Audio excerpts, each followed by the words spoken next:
नमस्ते। नेपालमा प्रधानमन्त्री कसरी छानिन्छन्? यो प्रश्न जति सुन्दा सिधा लाग्छ नि, यसको जवाफ त्यति नै चाखलाग्दो छ। ल, आउनुहोस्, आज हामी यो पुरै प्रक्रियालाई एकदमै सरल भाषामा एक-एक गरेर बुझ्ने कोसिस गरौँ। सबैभन्दा पहिले हामी नेपालको शासन प्रणाली कस्तो छ भनेर हेर्छौँ। त्यसपछि हामी जनताको भोटको कुरा गर्छौँ अनि संसदभित्र बहुमतको खेल कसरी हुन्छ त्यो बुझ्छौँ। राष्ट्रपतिले के गर्नुहुन्छ र अन्त्यमा त्यो विश्वासको मत भनेको के हो त्यो सबै हेर्दै आखिरमा यो सबैको मतलब के हो त्यो पनि प्रश्न पार्छौँ। ल, प्रधानमन्त्री कसरी बन्छन् भनेर बुझ्नुभन्दा अगाडि एउटा आधारभूत कुराबाट सुरु गरौँ है त। हाम्रो देश चल्ने प्रणाली अर्थात् शासन प्रणाली नै कस्तो छ? किनभने यही जगमा त हो नि बाँकी सबै कुरा टिकेको। नेपाल एक सङ्घीय लोकतान्त्रिक गणतन्त्र हो। अब यो सुन्दाले गाह्रो लाग्यो होला, तर यसको मतलब एकदमै सरल छ।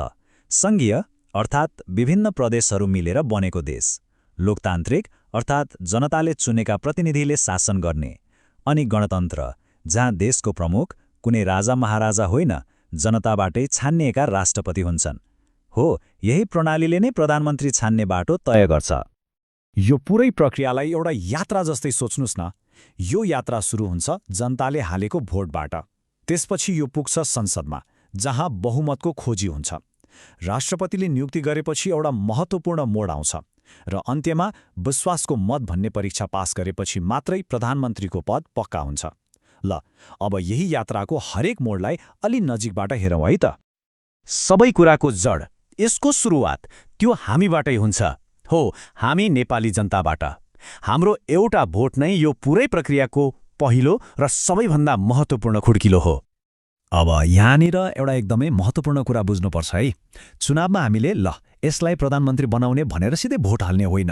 हामीले त आफ्नो टोल, आफ्नो क्षेत्रको लागि प्रतिनिधि छान्ने हो, जसलाई हामी संसद सदस्य वा सांसद भन्छौँ। हो, यिनै हामीले छानेका सांसदहरूले पछि गएर हाम्रो प्रधानमन्त्री को बन्ने भनेर निर्णय गर्छन्। ल, जनताले भोट हालेर सांसदहरू त छाने, अब के हुन्छ? अब खास खेल सुरु हुन्छ संसद भवनभित्र। अनि त्यहाँ शक्ति र सत्ताको एउटै मात्र भाषा हुन्छ, त्यो हो बहुमत। यहाँनिर मुख्यतया दुईवटा अवस्था आउन सक्छ।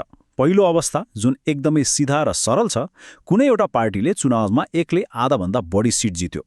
यस्तो भयो भने त कुरै खत्तम, त्यही पार्टीको नेता सिधै प्रधानमन्त्री बन्नुहुन्छ। तर यस्तो अवस्था नेपालको राजनीतिमा साँच्चै भन्नुपर्दा एकदमै कम देखिन्छ। हो, यही हो नेपालको राजनीतिमा सबैभन्दा धेरै सोधिने प्रश्न। यदि कुनै पनि दलको एक्लै बहुमत आएन भने तब के हुन्छ त? हो, यस्तो बेलामा जन्म हुन्छ गठबन्धन सरकारको। यो शब्द त हामीले कति सुन्छौँ होइन त? जब एउटा दलको शक्तिले मात्रै सरकार बनाउन पुग्दैन, तब दुई वा त्योभन्दा बढी दलहरू हात मिलाउँछन्। उनीहरू मिलेर बहुमतको त्यो जादुई आँकडा पार गर्छन् र मिलेरै सरकार चलाउने सहमति गर्छन्। यो चित्रमा हेर्नुस् त, मानव चुनावपछि यस्तो नतिजा आयो। कुनै पनि दलले एक्लै 50% ल्याउन सकेन। पार्टी कसँग 40% छ, खसँग 35% अनि गसँग 25%। अब हेर्नुहोस्, पार्टी क सबैभन्दा ठूलो त भयो, तर सरकार बनाउन त बहुमत चाहियो। अब उसले के गर्नु पर्यो? कि त पार्टी कसँग मिल्नु पर्यो, जसले गर्दा 65% पुग्छ, कि त ख र ग मिलेर अर्कै सरकार बनाउन सक्छन्।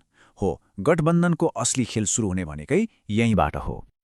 अब जब संसदभित्र दलहरू मिलेर वा एक्लै कसैले बहुमत जुटाउँछ, तब यो प्रक्रियालाई औपचारिक रूप दिन राष्ट्रपतिको भूमिका आउँछ। राष्ट्रपतिको काम के हो त? उहाँको मुख्य दुईटा कर्तव्य हुन्छ। पहिलो, संसदमा कुन सांसदले मसँग बहुमत छ भनेर दाबी पेश गर्न सक्छ त्यो हेर्ने, र दोस्रो, जसले बहुमतको समर्थन देखाउन सक्छ त्यही व्यक्तिलाई नेपालको प्रधानमन्त्री भनेर औपचारिक रूपमा नियुक्त गर्ने। उहाँले यो प्रक्रियालाई एउटा आधिकारिक छाप दिनुहुन्छ। तर कथा यहीँ सकिँदैन। राष्ट्रपतिले नियुक्ति पत्र दिएर मात्रै सबै कुरा पक्का हुँदैन। नयाँ बनेका प्रधानमन्त्रीले संसदमा एउटा अन्तिम र सबैभन्दा महत्त्वपूर्ण परीक्षा दिनुपर्ने हुन्छ। यो परीक्षाको नाम हो विश्वासको मत। यो भनेको के हो भने, संसदमा एउटा भोटिङ हुन्छ, जहाँ प्रधानमन्त्रीले उठेर भन्नुपर्छ, मसँग साँच्चीकै बहुमत सांसदहरूको समर्थन छ, हेर्नुहोस्। यो उहाँको सरकार कतिको बलियो छ भनेर जाँच्ने एउटा प्रत्यक्ष परीक्षण हो। र यो परीक्षा पास गर्नका लागि एउटा समय सीमा पनि तोकिएको हुन्छ। प्रधानमन्त्री नियुक्त भएको ठीक 30 दिनभित्र उहाँले संसदबाट विश्वासको मत लिनै पर्छ। यदि उहाँले यो मत पाउन सक्नु भएन भने उहाँको सरकार ढल्छ र सरकार बनाउने प्रक्रिया फेरि शून्यबाट सुरु हुन्छ। ल, हामीले यो पुरै यात्रा हेर्यौं, भोटदेखि विश्वासको मतसम्म। अब यो सबैबाट हामीले बुझ्नुपर्ने सबैभन्दा महत्त्वपूर्ण कुरा, यसको सार के हो त?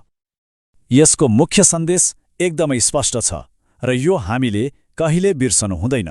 नेपालमा प्रधानमन्त्री जनताको प्रत्यक्ष भोटले चुनिने होइन, बरु हामीले चुनेका प्रतिनिधिहरू अर्थात् हाम्रा सांसदहरूले संसदभित्रबाट छान्ने हो। हाम्रो भोट सांसदलाई जान्छ र ती सांसदहरूले प्रधानमन्त्रीलाई छान्छन्। यो भनाइले पुरै प्रक्रियालाई कति सुन्दर ढङ्गले बताउँछ। शक्ति जनताबाट बग्दै संसदमा पुग्छ र त्यसपछि संसदबाट प्रधानमन्त्रीमा। हो, हाम्रो लोकतान्त्रिक यात्रा भनेकै यही हो। र अन्त्यमा एउटा प्रश्न सोच्नको लागि छोडेर जाँदैछु। संसदबाट प्रधानमन्त्री छान्ने र बारम्बार गठबन्धन बनाउनु पर्ने यो हाम्रो प्रणालीले नेपालको राजनीतिक स्थिरता र देशको नीति नियममा आखिर कस्तो असर पार्छ होला? एकपटक विचार गर्नुहोला है त। आजलाई यति नै, नमस्ते।